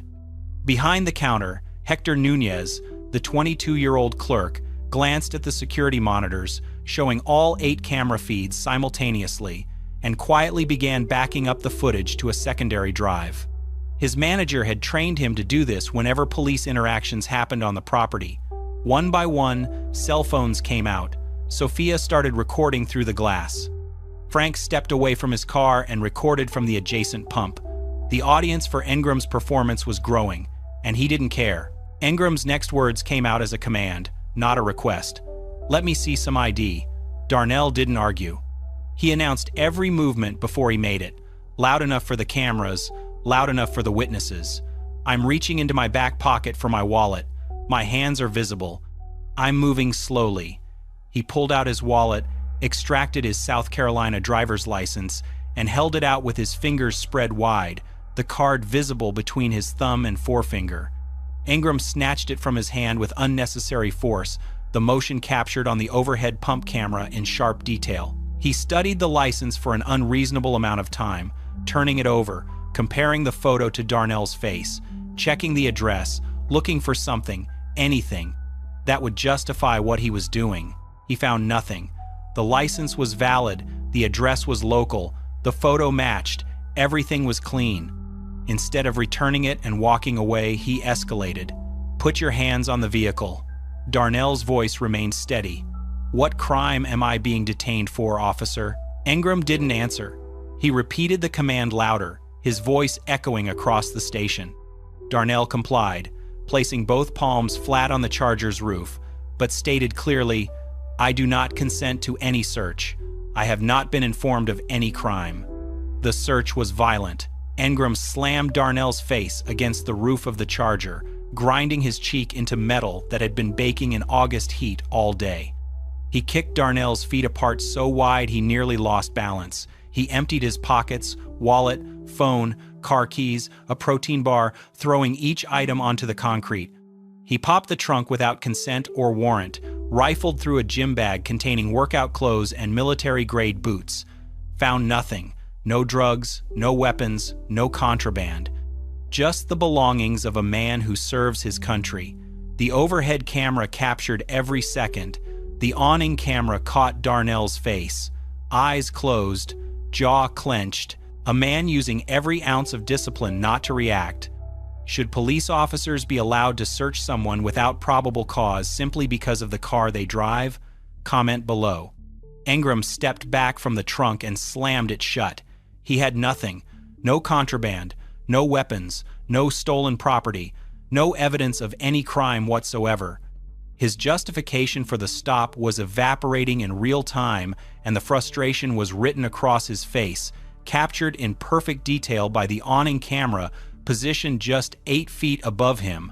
Every officer who has ever conducted a baseless stop knows this moment. The moment where the smart move is to hand back the ID, mutter something about routine checks, and walk away before the situation gets worse. Ingram didn't make the smart move. He leaned in close to Darnell, who was still pressed against the Charger with his palms flat on the roof. The awning camera's microphone captured what came next with devastating clarity. Ingram told Darnell that people like you don't belong in this neighborhood after dark, that he knew Darnell was up to something, that next time he wouldn't be so polite about it. The words hung in the humid air, recorded from multiple angles, impossible to deny, impossible to reinterpret. Darnell's response was quiet, controlled, and it changed everything. I've served 4 combat tours, protecting this country. I have a Bronze Star. I've bled for people who look like you and people who look like me, and you're telling me I don't belong at a gas station. Ingram froze. For 2 full seconds, captured in perfect clarity on the awning camera, his face registered something between shock and rage. He didn't expect credentials. He didn't expect calm, articulate resistance from a man he'd already categorized as a threat. He didn't expect a warrior. Then the shock hardened into something worse, and he made the decision that would end his career, his freedom, and his life as he knew it. What happened next took less than 4 seconds. The cameras captured every frame. Ingram grabbed Darnell by the back of the neck with both hands and ripped him away from the car. Darnell's palms left the roof of the Charger, and before he could even process what was happening, Ingram drove him face first into the concrete.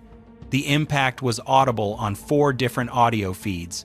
A sickening crack that echoed across the station and made Sophia Reyes flinch behind her phone screen. Darnell's forehead split open on the pavement, blood pooling immediately, bright red under the fluorescent lights, spreading across the gray concrete in a shape the overhead camera recorded with horrible clarity. Ingram dropped a knee into Darnell's back, pinning him down with his full weight, shouting commands that contradicted each other. "Don't move," followed immediately by, "Put your hands behind your back." Darnell, bleeding and disoriented, his vision blurring from the impact, tried to comply with the second command. Ingram wrenched his arms back with enough force to partially dislocate his left shoulder. The handcuffs went on so tight they bit into skin and would leave scars that Darnell would carry for the rest of his life. Frank Kowalski was screaming from 10 feet away. "You're going to kill him! Stop! Somebody help him!" Diane was on the phone with 911, sobbing, reporting that a police officer was assaulting someone at the Sunoco on Highway 9. Sophia had moved outside, still recording, her hands shaking so badly the footage vibrated, but every frame was usable. Clyde Abernathy had gotten out of his truck and stood 20 feet away, tears streaming down his weathered face, watching history repeat itself one more time. Inside, Hector had already called his manager and corporate security. The 8 cameras never blinked. They recorded everything. They didn't look away. They couldn't. Backup arrived 11 minutes later. 2 on-duty deputies from the Beaumont County Sheriff's Department pulled into the station with lights flashing and found Darnell Creed face down on the concrete in a pool of his own blood, handcuffed, completely still, not resisting. Ingram was standing over him, breathing hard, sweat soaking through his uniform, his right hand still resting on his hip near the Glock he had never needed to draw because the man beneath him had never once fought back. Ingram started talking the moment the deputies stepped out of their cruiser. He told them Darnell had reached for his weapon, that he'd resisted lawful commands. that he'd been aggressive and non-compliant during a routine stop. The lies came easily, practiced, delivered with the confidence of a man who had never been contradicted by evidence before. The deputies took his word initially, the blue wall holding firm the way it always had. They loaded Darnell into the back of a cruiser without medical attention, without cleaning the blood still running down his face, without asking him a single question about what had happened. Then Frank Kowalski stepped forward. He walked directly up to the senior deputy and spoke point blank. "Everything that man just told you is a lie. I watched the whole thing from 10 feet away. That man never moved, never resisted, never reached for anything. Your officer beat him for being black at a gas station. And there are 8 cameras and 4 cell phones that prove it." The deputies hesitated. Sophia walked up and offered to show them her recording right there. Diane told them 911 had a recording of her call describing the assault in real time as it happened. And Clyde Abernathy, quietly, with the gravity of a man who had waited decades for someone to listen, said, "I've seen this my whole life. This is the first time there might actually be proof." The senior deputy looked at the blood on the concrete, at the phones still recording, at the cameras mounted on every corner of the station. He reached for his radio. Something had shifted. Hector's manager arrived within the hour. He didn't hand the footage to the sheriff's department. He handed it directly to investigators from the South Carolina Law Enforcement Division, SLED, called in after the 911 recordings and witness pressure made it impossible for Beaumont County to handle the case internally. The footage was catastrophic for Engram. 8 angles, 4K resolution, full audio. Every single camera told the same story. A man pumping gas, approached without cause, interrogated without justification, searched without consent, brutalized without provocation. The overhead pump camera showed the neck grab and the slam in sickening detail. Darnell's head bouncing off concrete with an impact that made investigators wince when they watched it for the first time. The awning camera captured "people like you" with studio-quality audio clarity. The interior camera showed Hector watching in real-time horror, already backing up the files to the secondary drive. There was no ambiguity, no room for alternative interpretation, no angle that told a different story. There was only a police officer committing aggravated assault on an innocent man, while 8 cameras recorded his every move. When SLED investigators pulled Darnell's military records, the case became a national story overnight. An active-duty Navy SEAL with 4 combat deployments and a Bronze Star with Valor assaulted at a gas station for the crime of existing while black. Sophia's cell phone footage hit the internet first. 2 million views in 48 hours, then 10 million. Then the numbers stopped mattering because every major news outlet in the country was running the story. The gas station footage followed when SLED released selected clips during a press conference. The image of Darnell's blood on that concrete, bright red under fluorescent lights became the photograph that defined the case. And somewhere in Beaumont County, Troy Engram watched his life unravel on every screen in America. Engram was arrested 9 days after the assault, charged with aggravated assault under color of law, deprivation of civil rights under 18 U.S.C. Section 242, and filing a false police report. His bond was set at $250,000. He posted it with his house. SLED's investigation expanded rapidly. They subpoenaed every complaint ever filed against Engram, unsealed the 2 prior lawsuit settlements, and interviewed 31 prior victims who came forward once they learned there was finally video evidence that someone might actually listen. The pattern was staggering. 16 years of targeting black motorists, fabricating probable cause, conducting illegal searches, and using force against anyone who questioned his authority. The federal trial lasted 4 weeks. Prosecutors played the gas station footage on the first day and the last day. In between, they called 14 prior victims to the stand, each telling a version of the same story. Stopped for nothing, searched for nothing, brutalized for nothing, believed by no one, until now. Darnell testified for 6 hours across 2 days. He never raised his voice. He described the assault with military precision, timestamps, positions, force vectors, exactly how a SEAL debriefs an engagement. He described the moment his face hit concrete and he made the conscious decision not to fight back, knowing that if he used his training to defend himself, he'd either be shot or charged with assaulting an officer. "I've been trained to neutralize threats in under 3 seconds," he told the jury, his voice steady, his eyes fixed on them.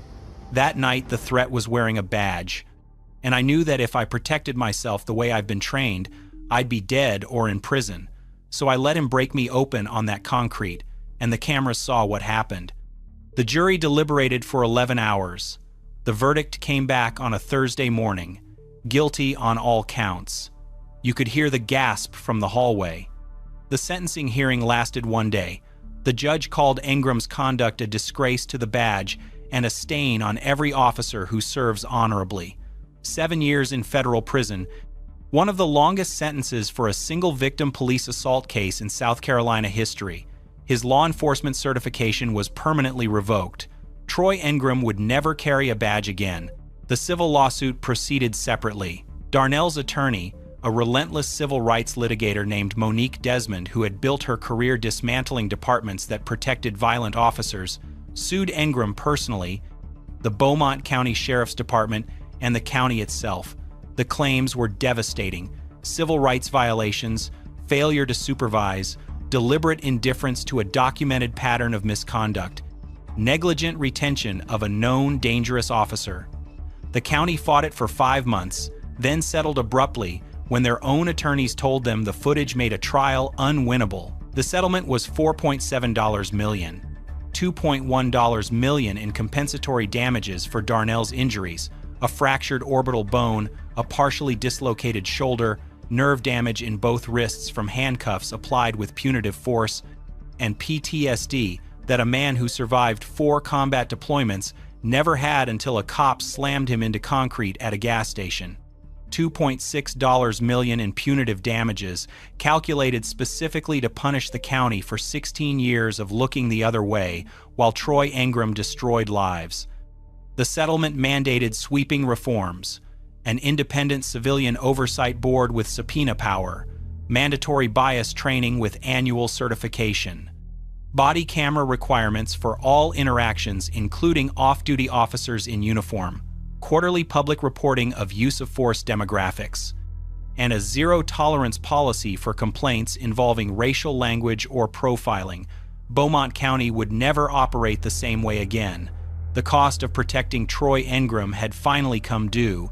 Darnell used $1.5 million of his settlement to establish the Creed Foundation, a legal defense fund providing free representation to victims of police misconduct who couldn't afford attorneys. He partnered with law schools across South Carolina to create a clinic where students handled civil rights cases under faculty supervision. He spoke at the Naval Academy, at police academies, at community centers in neighborhoods where people had stopped believing the system could ever work for them. He spoke not with anger but with the quiet authority of a man who had seen violence from every angle and understood that accountability is the only thing that separates justice from tyranny. The gas station footage became required viewing at SLED's training academy. Hector Nunez, the clerk who backed up the footage to a secondary drive because his manager had trained him to protect the evidence, received a Community Service Award from the NAACP. Frank and Diane Kowalski testified at the state legislature in support of a bill mandating independent investigation of all police use of force incidents. Sophia Reyes finished nursing school and volunteered at a free clinic Darnell helped fund. And Clyde Abernathy, the 67-year-old retired postal worker who had watched from his truck with tears on his face, gave one interview to a local paper. "I've been waiting my whole life to see one of these go the right way," he said. "That young man bled on that concrete so the cameras could see the truth, and for the first time somebody listened." Engram sits in federal prison, still insisting he did nothing wrong. The 8 cameras disagree. If you believe that officers who assault innocent people deserve prison time, that security cameras don't lie, and that standing your ground with dignity should never cost you your blood, hit that subscribe button and turn on notifications. Tomorrow we have another story that proves the truth, always finds a way to surface, because the cameras were rolling and they saw everything. Now, watching footage like this, it can really stick with you, right? Some of these clips stay in your head, especially late at night when you're trying to fall asleep. And speaking of sleep, if you're someone who lies awake at 2 or 3 a.m., mind racing, unable to shut off, I know how frustrating that is. You're exhausted, but your brain just won't stop. And the worst part? The less you sleep, the worse it gets. Your energy crashes. Your mood suffers. Everything feels harder than it should. I struggled with this for years.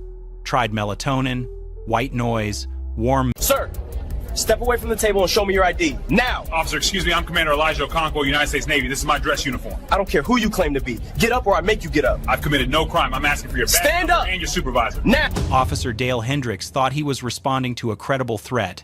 Anonymous tip. Suspicious armed black male inside an upscale restaurant. Possible stolen military uniform. In his mind, confronting the suspect was standard protocol, the kind of call he'd handled dozens of times before, approaching people who didn't belong in places they had no business being. Never questioned, never challenged.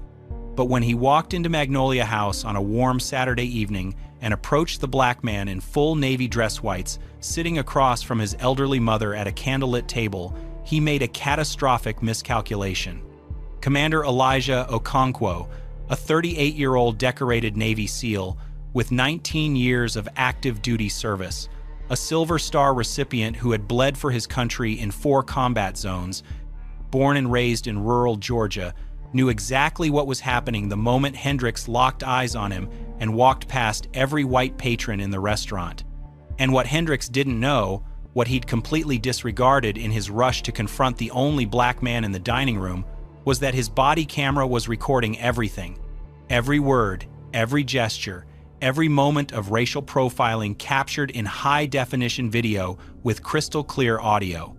That footage, combined with 14 CCTV cameras inside Magnolia House recording from every conceivable angle, would eventually reach the White House, trigger a federal investigation, and cost Hendricks 52 years of his life in federal prison.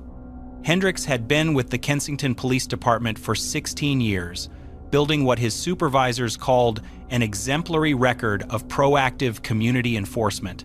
But beneath that reputation lay 31 civilian complaints, 27 of them involving people of color, each one alleging racial profiling, discriminatory enforcement, and constitutional violations. Every complaint had been reviewed by Internal Affairs and dismissed as unfounded. His supervisors praised his zero-tolerance approach, his willingness to make stops that other officers avoided. Fellow officers had given him a nickname, the Gatekeeper, for his habit of removing minorities from businesses, restaurants, and public spaces based on nothing more than how they looked. In reality, Hendricks operated on the assumption that his badge granted him absolute authority, that the rights guaranteed by the Constitution didn't apply when his instincts told him someone was out of place. He had been recorded on body camera using racial slurs during traffic stops, but the footage had been buried by a department that valued aggressive policing over accountability. He had stopped, detained, and humiliated dozens of black and brown citizens over 16 years, and not once had he faced meaningful discipline. Until that Saturday evening at Magnolia House, no one had held him accountable, and Hendricks believed no one ever would. Commander Elijah Okonkwo had spent 19 years defending the country that was about to treat him like a criminal. 4 combat deployments: Afghanistan, Iraq, Syria, Somalia, each one etching scars, both visible and invisible, into a man who had given everything in service to his nation.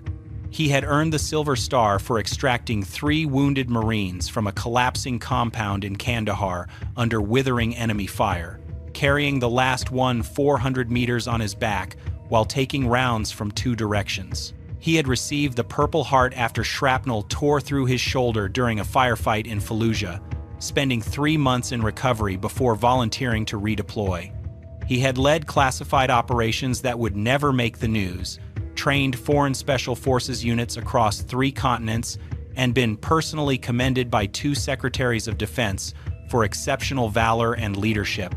But before he was Commander Okonkwo, he was just Elijah, a skinny kid growing up in poverty in rural Georgia, raised by a single mother who worked 2 jobs to keep the lights on. Lillian Okonkwo had been a school teacher for 34 years, spending her days educating other people's children and her nights making sure her own son had every opportunity she never did. She sacrificed vacations, new clothes, her own comfort, everything funneled into Elijah's future. And when he earned his commission and pinned on his SEAL trident, she cried for 3 hours straight. Now Lillian was turning 70, and Elijah wanted to give her something she'd never had. A dinner at Magnolia House, the fine dining restaurant she'd seen in magazines for years but never imagined she'd visit. This was his gift to her, a celebration of the woman who made everything possible. Magnolia House sat on the corner of Broad and Lafayette in Kensington, Virginia, a historic fine dining establishment that had served the area's wealthiest families for over 40 years. White tablecloths, crystal stemware, soft piano music drifting through a dining room designed to feel like old Southern money. The clientele skewed wealthy and almost exclusively white, the kind of place where reservations were made weeks in advance and the dress code was strictly enforced. The restaurant had an extensive security camera system, 14 CCTV cameras covering every angle of the dining room, bar, entrance, kitchen, and parking lot in ultra-high definition, installed 2 years earlier after a break-in. Those cameras recorded continuously, capturing every table, every interaction, every moment in crystal-clear detail. Commander Okonkwo and his mother were seated at a window table at 6:45 p.m., the evening light filtering through sheer curtains. He was in full navy dress whites, his medals gleaming under the chandeliers, the silver star and purple heart catching the warm light every time he moved. Lillian sat across from him in the dress she had bought specifically for this occasion, a deep blue number she'd picked out 3 weeks earlier, her eyes wide as she studied the leather-bound menu. Their server, a young woman named Carolyn Voss, later testified under oath that Commander Okonkwo and his mother were the most polite and gracious customers she had ever served in 4 years at Magnolia House. They said please and thank you for everything, Voss would tell the jury. He pulled out his mother's chair. He asked me about my day. They were lovely people. They were just happy to be there together. The call had come in at 7:12 p.m., anonymous complaint. Suspicious armed black male inside Magnolia House, possibly wearing a stolen military uniform. No specifics, no evidence, just vague accusations that should have been investigated before any action was taken. But Hendricks didn't wait. He grabbed his partner, Officer Tara Linden, and headed to the restaurant. Both officers activated their body cameras as they stepped out of the patrol car at 7:31 p.m. Hendricks pushed through the front door, his camera capturing the elegant dining room, dozens of patrons enjoying their meals in quiet conversation. He didn't stop at the hostess stand. He didn't speak to the manager. His body camera showed him walking directly past every white patron in the restaurant, straight toward the only black man in the dining room. "I need to see your identification," Hendricks said, his voice carrying across nearby tables. "We've received a report about someone wearing a stolen military uniform." Okonkwo's jaw tightened, but 19 years of military discipline held. "Officer, I'm Commander Elijah Okonkwo, United States Navy. This is my dress uniform." He reached slowly into his jacket and produced his active duty military ID and Department of Defense credentials, holding them up in the chandelier light. The photo, the name, the rank, the DoD seal, all clearly visible on both body cameras and 9 CCTV angles. Hendricks barely glanced at them. His camera recorded his eyes moving away almost immediately. "These could be fake," he said. "Anyone can buy a costume online." Costume. Lillian's eyes filled with tears. Linden shifted uncomfortably, her camera wavering. She could see the silver star and purple heart on Okonkwo's chest, decorations no costume shop could replicate, but she said nothing. "Officer, I'd like your badge number and I'd like to speak with your supervisor," Okonkwo said, his voice controlled. Hendricks' face flushed. "Stop playing, soldier. Walk out or I help you out. Your choice." What happened next was captured from every conceivable angle. 2 body cameras, 9 CCTV cameras, and 12 patrons who pulled out their phones the moment Hendricks raised his voice. Okonkwo sat with his hands flat on the table, deliberate non-aggression visible on every camera in the room. "Officer, I'm not leaving. I haven't committed a crime," Hendricks snapped. His body camera lurched forward as he grabbed Okonkwo by the arm and attempted to wrench him from the chair. Okonkwo instinctively braced, his body locking against the force, a reflexive response hardwired by 2 decades of combat training. Lyndon's camera clearly showed his hands still flat on the table. "He's resisting," Hendricks shouted into his radio. "I need backup at Magnolia House." He didn't wait. He grabbed Okonkwo with both hands and slammed him face first onto the table. Plates shattered. Glasses exploded. A decorated war hero's face driven into the surface where moments earlier he'd been celebrating his mother's 70th birthday. Lillian screamed. The sound captured on every audio feed in the room. Hendricks cuffed Okonkwo with such force the metal bit into his wrists, drawing blood. His dress uniform tore at the shoulder. His medals were ripped from his chest, the silver star, the purple heart, scattering across the hardwood floor. Then the CCTV captured something that would play on every news network in the country. As Hendricks dragged Okonkwo toward the door, he stepped directly on the fallen silver star, the medal awarded for extracting wounded Marines under enemy fire, crushed under the boot of an officer who couldn't be bothered to check a military ID. Behind them, Lillian collapsed in the booth, clutching her chest. A cardiac episode. An ambulance was called for her while her son was dragged out in handcuffs, his torn uniform stained with food and blood. His medals scattered across the floor of the restaurant where he'd come to give his mother the birthday she deserved. Okonkwo was transported to Kensington Police Department and processed into a holding cell at 8:14 p.m. He would remain there for 11 hours. Hendricks booked him on 4 charges: resisting arrest, assault on a police officer, trespassing, and stolen valor, every single one fabricated, every single one contradicted by the body camera footage already stored on department servers. Okonkwo requested his phone call immediately. He was denied. He requested again at 9 p.m., denied. Again at 10, denied. 4 hours passed before he was allowed to contact anyone, a violation of his constitutional rights documented on the holding cell surveillance cameras that recorded continuously in high definition. But the surveillance captured something far worse.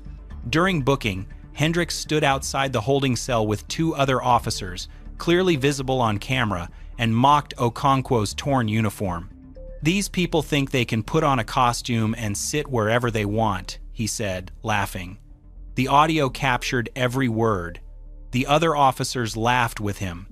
Meanwhile, 6 miles away, Lillian Okonkwo lay in a hospital bed at Kensington Memorial, alone and terrified. The cardiac episode triggered by watching her son's arrest had been diagnosed as an acute cardiac event requiring monitoring and medication. She asked repeatedly about her son. No one had answers. No one from the police department contacted the hospital. No one told Okonkwo his mother had been hospitalized. He sat in a holding cell on fabricated charges while his 70-year-old mother lay in a cardiac unit wondering if her son was alive. But someone at Kensington PD had a conscience. Officer Tara Linden, visibly disturbed by everything she had witnessed, quietly stepped outside during a break and made a phone call to Naval Station Norfolk. She identified herself, described what had happened, and provided Commander Okonkwo's name and service details. That single phone call would set in motion a chain of events that Dale Hendricks never saw coming. The United States Navy does not abandon its own. Within 2 hours of Linden's call, Naval Station Norfolk had verified Commander Okonkwo's identity, his service record, his security clearance, and his active duty status. His commanding officer, Rear Admiral Franklin Dubois, was briefed at his home at 11:47 p.m. By midnight, the Admiral was on the phone with Kensington Police Department. The call was recorded on the department's phone system. Dubois' voice was controlled but barely contained fury, radiated through every word. "You are currently holding Commander Elijah Okonkwo, a decorated Navy SEAL with 19 years of service to this country, a Silver Star and Purple Heart recipient, on charges that are demonstrably false. I am directing you to release him immediately. If he is not released within the hour, I will be contacting the Pentagon, the Department of Defense, and the Judge Advocate General's office." The desk sergeant panicked. Calls went up the chain. Hendricks was pulled from his home at 1 a.m. and told to drop all charges immediately. He protested, insisted the arrest was legitimate. But the damage was already done. Every moment had been recorded. Body cameras, CCTV, holding cell surveillance, the department's own phone system. Okonkwo was released at 3:26 a.m., still in his torn dress uniform, and driven directly to his mother's hospital room by Officer Linden, who never spoke to Hendricks again. By morning, the story had leaked. A Navy SEAL in dress whites arrested for eating dinner with his mother. Restaurant patrons had uploaded their phone footage overnight. 40 million views in 48 hours. Veterans organizations mobilized nationwide. Congressional offices flooded Kensington PD with calls. The Pentagon issued a formal statement calling the arrest deeply disturbing. Cable news ran the footage on loop. Then the White House called. The president was briefed on the incident during a morning intelligence summary. According to senior staff, he was furious.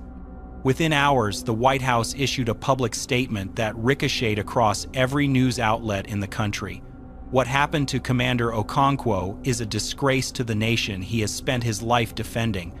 No American, especially one who has bled for this country, should be brutalized for the color of their skin. The president personally called Commander Okonkwo and his mother at Kensington Memorial Hospital. The call lasted 2 minutes. Lillian later said she cried the entire time.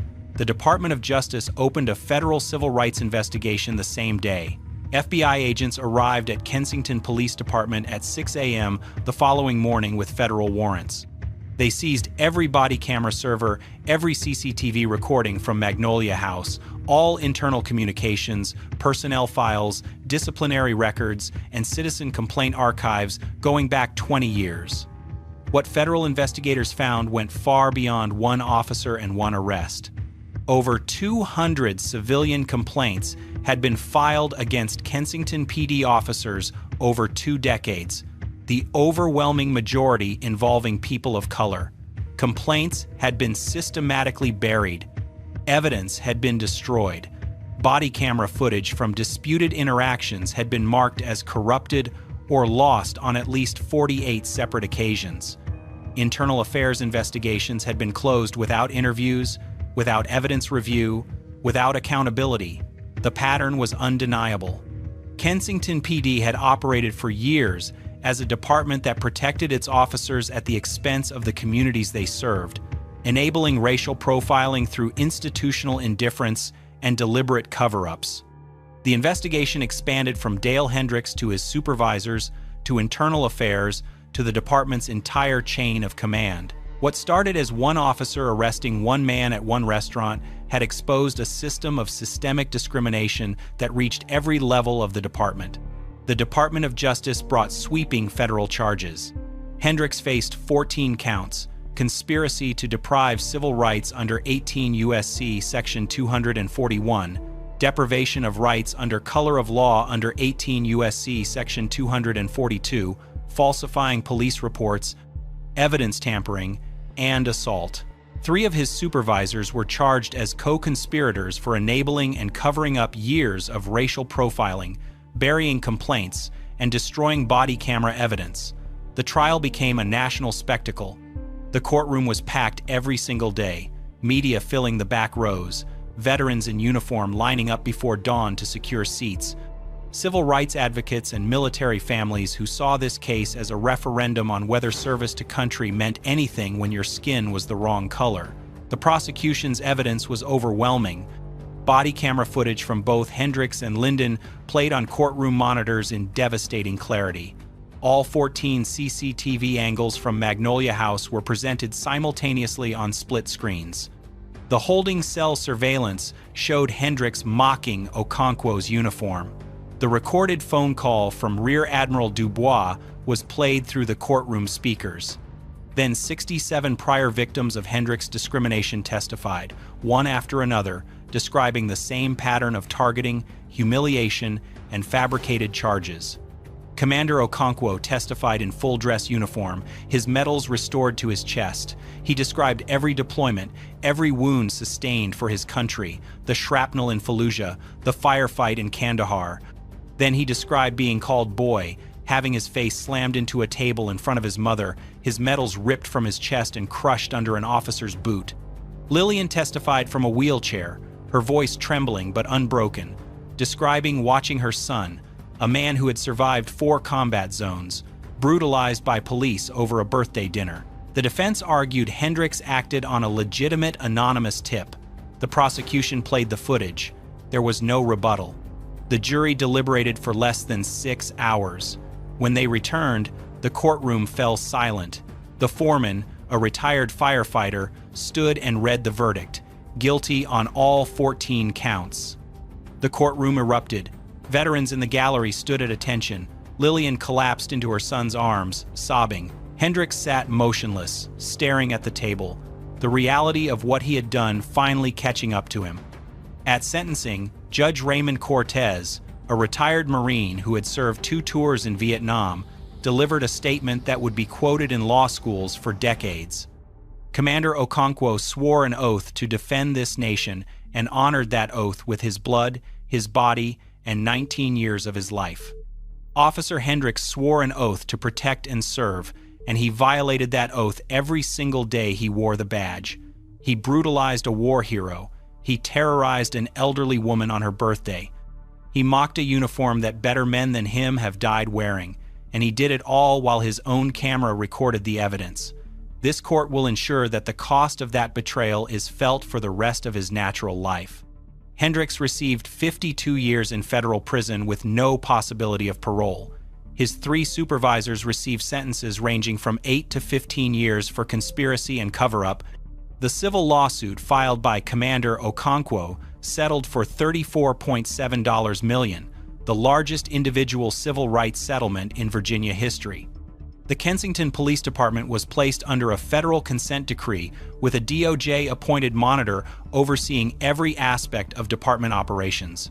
14 officers were terminated. Internal Affairs was dissolved and rebuilt with civilian oversight. The department that had protected Dale Hendricks for 16 years was essentially dismantled and reconstructed from the ground up. Commander Okonkwo used a portion of his settlement to establish the Okonkwo Veterans Civil Rights Foundation, providing free legal representation to service members and veterans facing discrimination. He testified before Congress, spoke at military academies, and became a national voice for accountability, sharing his story with anyone who would listen. 3 months after the verdict, he received an invitation to the White House. The ceremony was held in the East Room, cameras from every major network broadcasting live.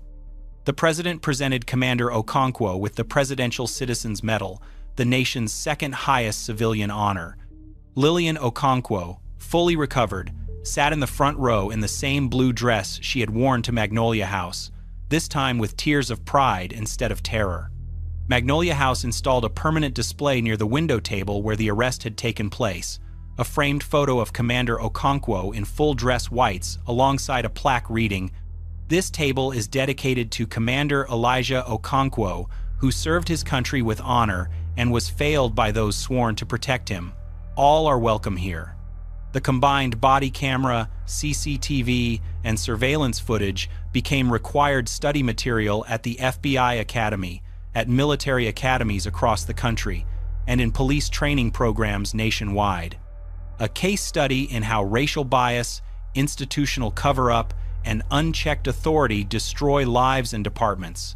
Hendricks, from his cell in a federal penitentiary, never apologized, never acknowledged wrongdoing, never expressed remorse for the medals he crushed under his boot, or the mother he put in the hospital, or the 67 other lives he damaged over 16 years of unchecked power. And in the end, it was his own body camera, the device he trusted to protect him, that became the instrument of his downfall, capturing in unforgiving detail the moment a decorated war hero was brutalized for the color of his skin while wearing the uniform of the country he nearly died defending. If you believe that those who serve this nation deserve to be treated with dignity, that racial profiling has no place in law enforcement, and that body cameras must serve justice for everyone, this case was brutal, but the case on the right spirals completely out of control.